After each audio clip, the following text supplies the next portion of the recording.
ගන්න ඕනේ දෙයක් කැමති දෙයක් මිල දීලා ගන්න ඕනේ සල්ලි දෙන්න. සල්ලි දෙයක් නැත්නම් මට ඒවා දීලා. එහෙම ගන්න බැරිද? ඈ? දීලා චෙක් වලට ගන්න දෙන්න.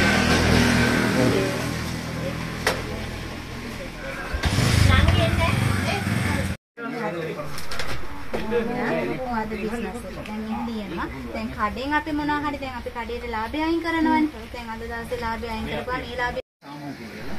ඒතර මෙතන තනි සමිතියක් නෙවෙයි තියෙන්නේ. මේ නිකුත්ත ගම. ගම ඇතුලේ කාන්තාව 17 දෙනෙක් එකතු වෙලා හදාගත්ත සමිතියක් තියෙනවා. ඒකත් තමයි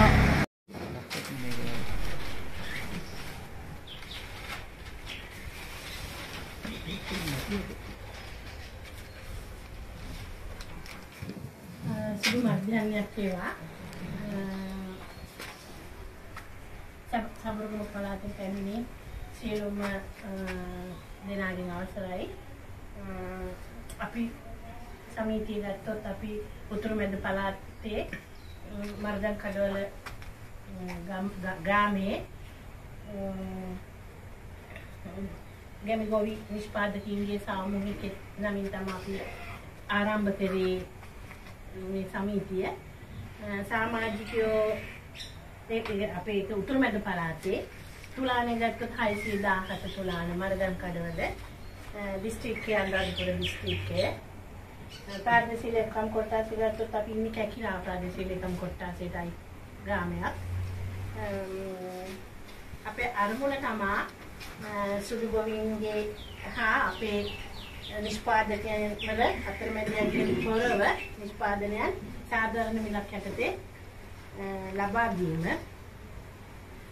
පාරිභෝගිකයාට පහසු මිලකට සහ ගුණාත්මක දේවල් ලබා දීම සහ රස විසෙන්තර සෞඛ්‍ය සම්පන්න ආහාර වේලා ලබා දීම. සමාජිකයන්ගේ ආදායම් තත්ත්වය නන්වාලීම සමෝපකාරයක් ලෙස ව්‍යාපදිංචි වීම තුළින් සාධාරණ මිලක් අලවිය උපමාරුව බෙදා ගැනීම තුළින් සමාජිකයන් දිරිගැන්වීම.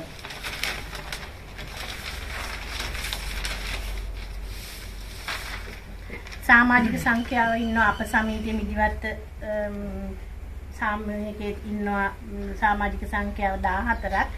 අප වටා ඉන්නවා තව සමාජික සමිති රාහුල මාවත, හල්මිල්ලෑව, නාවක්කුළුම, කිරිමැටියාව, අලිය වැටුණුවව කියන ගම්මානත් අපේ සාමූහිකයට සහෝදර සමිති.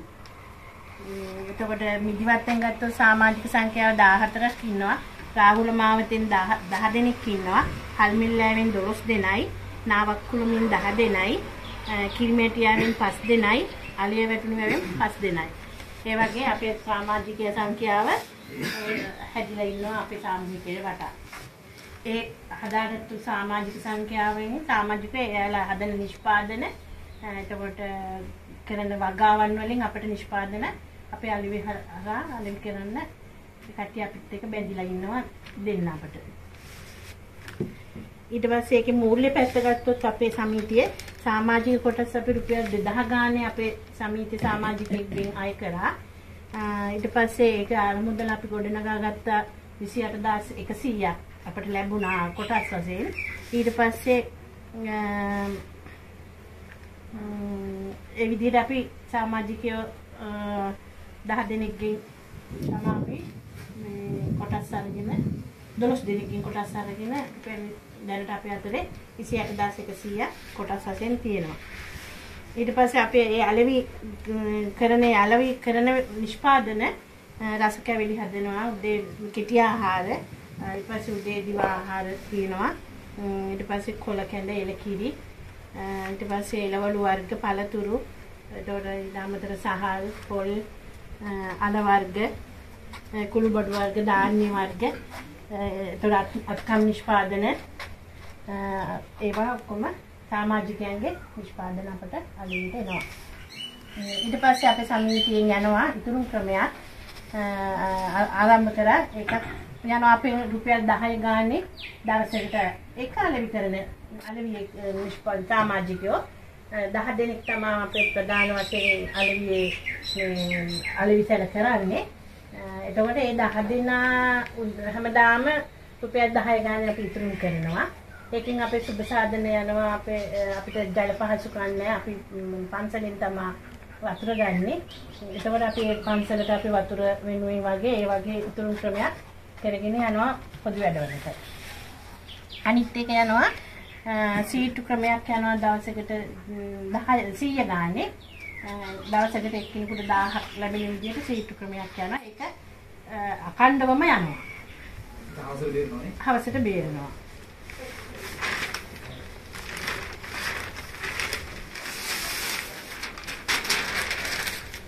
ඊට පස්සේ මේ අපිට සමාජිකයන් එකතු කරගෙන අපි ව්‍යාපාර සැලැස්මක් හදලා තියෙනවා අපේ අලෙවිසලට. ඊට අමතරව අපි දිවාහාරයේ බුෆේ ක්‍රමයේ විදිහට තමයි යන්නේ. ඒක අපි සමාජිකයෝ ඉන්න කට්ටියගේ අද එක්කෙනෙක් දානවා, හෙට එක්කෙනෙක් දානවා. ඒ විදිහට සමාජිකයන් අතර බෙදලා යනවා. දවස් 7ට. ඊට පස්සේ අලෙවිහලේ පොත්පත් අපි නඩත්තු කරගන්නවා. ඒක ඩේලි ලියවෙනවා අපේ අතරේ. ඒක තියෙනවා තොග ලේඛන පොත තියෙනවා. මුදල් පොතක් යනවා. බිල් පොත යනවා. අපි සීල් එකකුත් අපි හදාගෙන තියෙනවා. සමිතිය ගත්තොත් සමිතිය ලිපි ලේඛන තියෙනවා. සමාජික පාස් පොතක් තියෙනවා අපිට.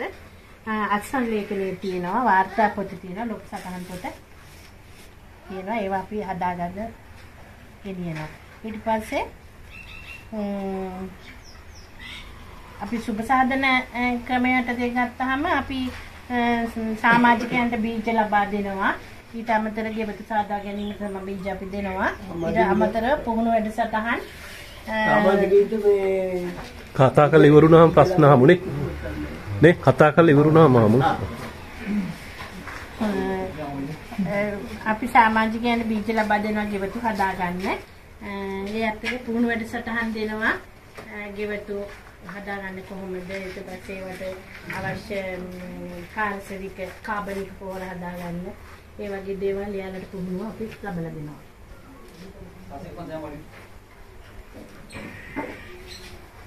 බීජ ලබා දෙන එක සුබ සාධන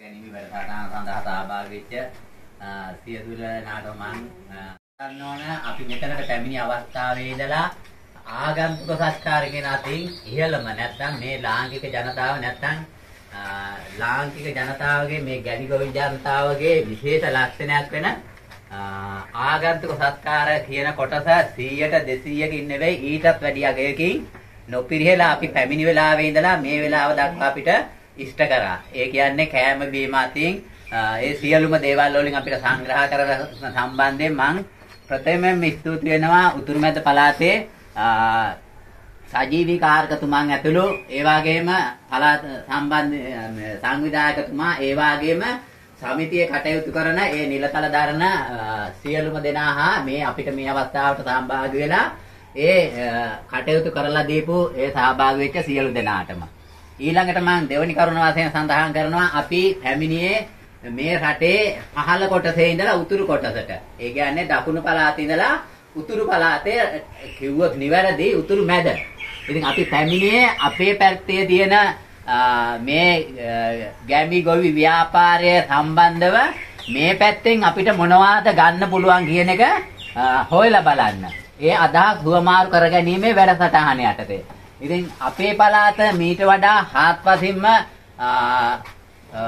භූ විෂමතාවකින් වෙනස් වුණත් මේ පළාත වෙනස් වුණත් ඔක්කොම ඉන්නේ ගැමි ගොවියෝ. ඒ කියන්නේ ගොවිතැන මූලික කරගන්න ජීවිතය ගෙවන ගොවි ජනතාවක්. ඉතින් මේ ගොවි ජනතාවට උතුරේද දකුණේද නැගෙනහිරද බටහිරද කියලා ගැටලුවක් නැහැ.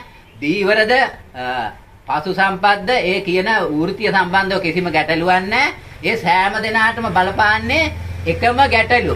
ඒ කියන්නේ මූලික ගැටලු නෙවෙයි පොදු ගැටලු බැලුවාම ඒ සෑම දෙනාට බලපාන්නේ එකම ගැටලු.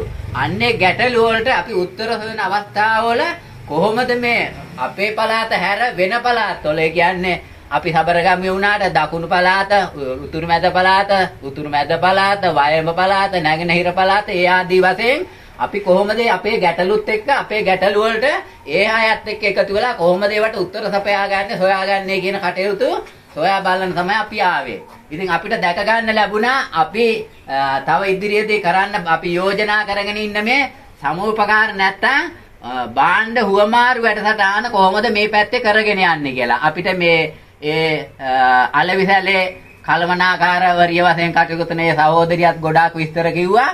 ඉතින් අපිට දැක ගන්න ලැබුණා සාධාරණ නැත්තම් අපේ මේ නිෂ්පාදන ගොවියාගේ නිෂ්පාදන සූරාගෙන කන අතරමැදියාගේ සූරාගෙන කන ක්‍රමයට තිත තියලා කොහොමද මේ සමූපකාර ක්‍රමය යටතේ භාණ්ඩ නිෂ්පාදනය කරන කෙනාටත් පාරිභෝගික අතර අතරමැදියෙක් නැතුව කොහොමද සාධාරණ විදිහට ගොවිතැන කරගෙන යන්නේ ඒ වගේම ගොවිතැනේ නිෂ්පාදන කොහොමද සියලු දෙනා අතර බෙදී යන්නේ කියන කාරණයට කොහොමද මේ මිනිස්සු මේ නැත්තම් මේ උතුරු මැද පළාතේ කට්ටිය උත්තර හොයලා තියෙන්නේ කියලා. ඉතින් අපි හරි සතුටු වෙනවා මේ කට්ටිය ඒ කටයුතු කරනකොට අර කියපු විදිහට තමන්ගේ නිෂ්පාදන ගෙනාලා තමන් අතරීම බෙදලා වැඩි කොටසක් වෙතොත් ඒ කොටස පිටට අලෙවි කරන්න ඒ සාධාරණ ක්‍රමයක් හදලා දෙන. ඒ විතරක් නෙවෙයි ඒ කටයුතු කරනකොට තමන්ගේ මිල මුදල් මේවායේ කරන ඒ සියලු කටයුතු විනිවිදභාවයකින් නැත්තම් පොත්පත් නඩත්තු කරමින් සෑම දිනාට මේවා සාධාරණ විදිහට ඉෂ්ට වෙන විදිහට ඕන කෙනෙකුට හොයලා බලන්න පුළුවන්. ඒ විනිවිදභාවයෙන් යුක්තව ඒ කටයුතු කරගෙන යන ඔය කොහොමද කියලා හොඳට අපි අවබෝධ කරගත්තා අධ්‍යයනය කෙරුවා. ඉතින් මේ මට අනිත් අපේ සහෝදරයෝ කතා කරලා කිව්වේ මේ දේ තමයි කෙරෙන්න ඕන අපි. ඉතින් අන්නේ නිසා මම 100,000 වාරයක් ස්තුතිවන්ත වෙනවා අපේ රටේ නැත්තම් මේ අපේ ගසා කන ආර්ථික ප්‍රතිපත්තිය නැත්තම් සූරාගෙන කන ආර්ථික ප්‍රතිපත්තියට තිත තියන්න ඔයගොල්ලෝ මේ ආරම්භ කරපු වැඩසටහන අපිත් ආදර්ශයට අරගෙන අපිත් මේ වාගේම ඒ කටයුතු කරන්න කියලා කරනවා කියන එක මම මේ වෙලාවේ මේ කට්ටියට සතප කරනවා. ඒ වාගේම තමයි මම නුදුරේදී අපි සබරගමු පළාත විදිහට අපි ආරාධනා කර සිටිනවා මින් ඉදිරියේදී දවසක මේ උතුරු මැද පළාතේ කට්ටියටත් එන්න අපිත් එක්ක එකතු වෙන්න. ඒ වාගේම තමයි අපේ පළාතේ තියෙනවා කුරුදු ගම්මිරි සෙනසාල් කරාඹු නැටි නොඑක් ආදී කුළු බඩු වර්ග. ඉතින් මේ පළාතට ඒ බඩු නැහැ. ඉතින් මේ පළාතට දැන් මේ අපේ පළාත් දෙක අතරේ හොඳ වෙළඳ සම්බන්ධතාවයක් ගොඩනගන්න පුළුවන්. මේ දැන් මේ පැත්තේ තියෙන කටුසර භෝග, උඳු රටකජු මුං කවුපි ඉරිඟු ආදී දේවල් අපේ පැත්තට අඩුයි. අපේ පැත්තේ තියෙන්නේ දැන් ස්ථීර භෝග. ඉතින් අන්නේ මෙන්න මේ සමූපකාර ක්‍රම යටතේ මේ ගොවි අලවිසැල්ල යටතේ අපි බලාපොරොත්තු වෙනවා ඉදිරියේදී ඒ වාගේ දේවල් අපි සබරගමු පළාතේ ඉඳලා උතුරු මැද පළාතටත් උතුරු මැද පළාතේ ඉඳලා සබරගමු පළාතටත් ඒ හුවමාරු කරගෙන යන්න වැඩසටහන නිර්මාණය කරන්න අපි බලාපොරොත්තු වෙනවා. අපි මම මේ අවස්ථාවේක ස්ථීරවම කියනවා. ඒ වගේම තමයි මේ කාල වේලාව අඩුයි අපිට තියෙන කතා කරන්න බොහෝ වැඩ කටයුතු ගොඩක් තියෙන නිසා මම අවසාන වශයෙන් අපිට පැමිණි මොහොතේ සිට මේ අවස්ථාව දක්වා ඒ ආගන්තුක සත්කාර අතින් කටයුතු කරමින් ඒ සියලුම කරුණු පහදලා දීලා අපේ අදහස් ඒගොල්ලන්ට ප්‍රකාශ කරලා ඒගොල්ලන්ගේ අදහස් අපිට ප්‍රකාශ කරලා අපි මේ හුවමාරු වැඩසටහන සාර්ථක කරගන්න සහයෝග දෙන්න සියලු දෙනාට ස්තුති කරමින් මගේ කෙටි වචන කිහිපය මම සමාප්ත කරනවා.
කෙසේකදී කන්නේ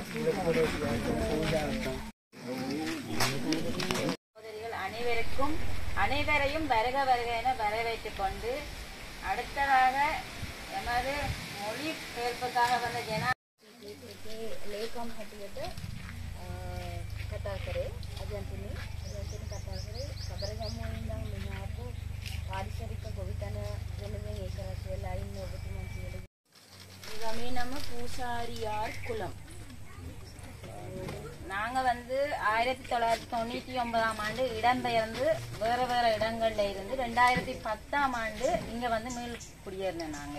1999 දී අවතන් වෙච්ච ජනතාවක් හැටියට ඊට පස්සේ 2010 වෙනකොට විවිධ පැතිවල අවතන් වෙලා ගිය අය මේ ගමට ඇවිල්ලා තියෙනවා. කුඩියන්න කාලத்துல வந்து මේගොල්ලෝ පොඩි කට්ටිය නිසා අපි පොඩි මොඩල් එකකට ගන්නවා. දැන් මේක වෙනස් වුණොත් අනිත් කට්ටිය වෙනස් කරන්න පුළුවන්. දැන් පොඩි චැලන්ජ් තමයි. ඊට පස්සේ මේක ගත්තා දැන් මම අවුරුදු 7ක් වැඩි මේ ගමට වැඩ කරලා තිබුණා මේ මාර මාංශයේ. ඊට පස්සේ ඒගොල්ලෝ විශ්වාස නැහැ මේක පුළුවන් දෙයක්. ආරම්භයේ පුළුවන් ද කියලා විශ්වාස නැහැ නිකන් පොඩි වැඩ කරනවා අපිත් එක්ක සම්බන්ධතාවක් තියෙනවා. මේ විශ්වාස නැහැ වැඩට යන. අපි කියනවා උදේ වැඩට ගිහලා දැන්නොත් ඒගොල්ලෝ යට ස්තුතිවන්ත වෙනවා අපේ ප්‍රදේශවල. දැන් අපි ඇවිල්ලා ඉන්නේ සබරගමු පළාතේ රටේ දකුණු පළාතේ.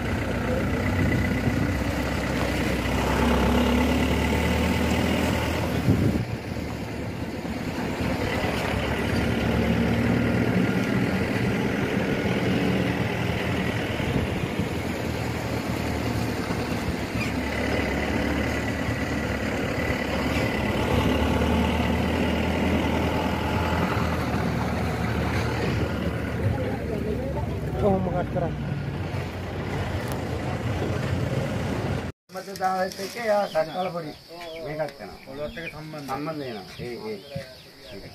මේකෙදි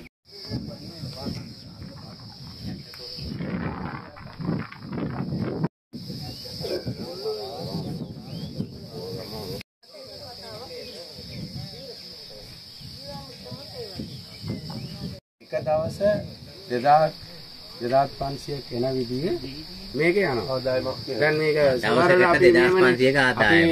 පටු දාලා ඉවර පස්සේ ආයෙ හදනකොට නේ වෙලාව යනවා. ඒක නෙවෙයි. දැන් මේ දැන් කොම්පෝස් හදන සිස්ටම් එක මේක. අනාගතන විශේෂ අවුරුද්දක් ඉවරනවා.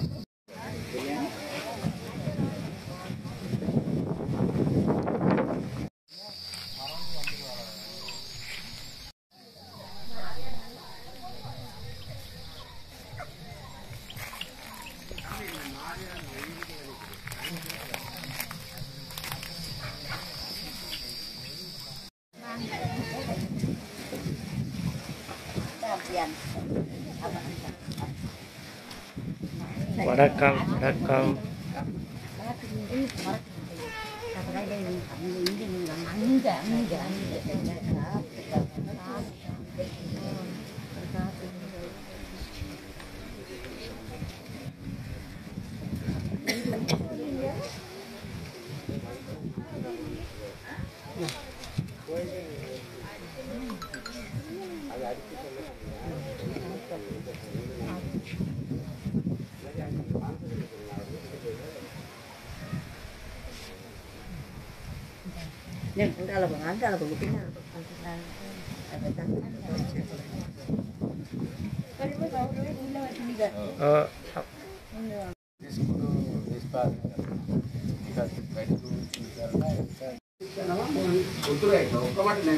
මේක සාර්ථක නම් ලංකා පුරාම අපි කියන්නේ.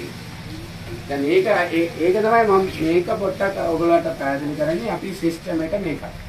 දැන් මේක තියෙනවා ඇප්ලිකේෂන් ෆෝම් මං කිව්වා මාස 6ට ඒගොල්ලෝ ඉන්න ඕනේනේ. හරිද? ඒක තමයි මොල්ලාරේගේ ප්‍රතිපත්තිය කියන්නේ. දැන් ආයේ ඉදිරි කාලේ ඊටපස්සේ මේගොල්ලෝ එකතු වුණ පස්සේ PPF කියන්නේ PPF පළාත් PPF එකට මෙම්බර්ෂිප් එක ගන්නවා. මේක මෙම්බර්ෂිප් ෆෝම් එක නෙවෙයි. මෙතන තියෙනවා PPF මෙම්බර්ෂිප් ෆෝම් එක. මේක